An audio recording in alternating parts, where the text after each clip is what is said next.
Vậy nè. Hồi Cái chơi nó lòi giòn ra không? các chị họ học ra.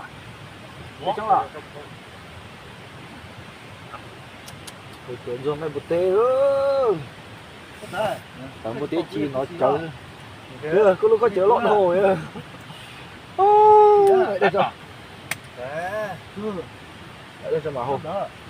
Không phải chơi một cái béo chỉ như vậy. Phải bút tê. Như là con tàu à? Rụt rồi. Nó không có ăn đấy. Cái trong lọ. Dân chữ à? Dân chữ đó. Cái gì ra? Để làm cho hắn té rồi. À thế à? Tôi để nó thấy bỏ có tôi để nó có sao? Đó là con rét. Còn mong mong cô nó chỉ Đâyคือlo là cho được. Nó, nó là con tàu à?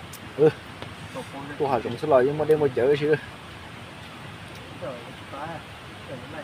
Nó lo được chưa? Ồ. Nó như chắc nó sống rồi, nó đi tàu. Sắp tới bà thế tàu.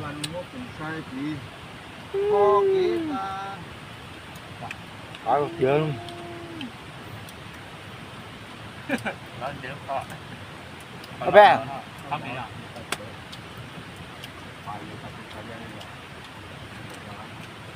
Nó biết ta nó phải ghép cái gì Ý, chuồng quá. Quên rồi chứ. Đã bỏ xuống.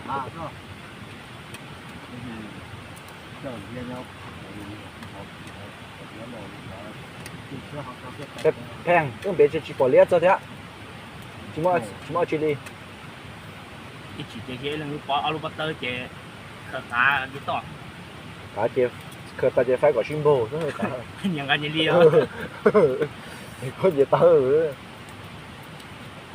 ok đó hả?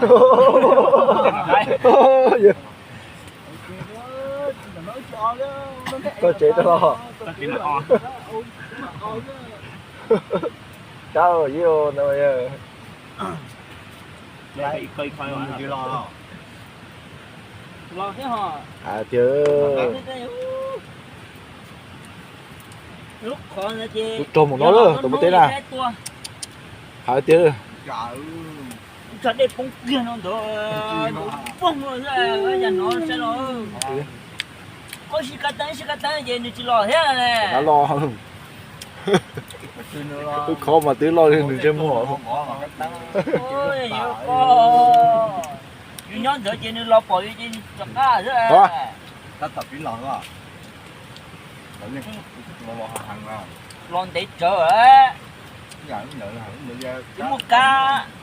Chọn rau nếu chú thì tôi thằng cá liếc chở nó ha.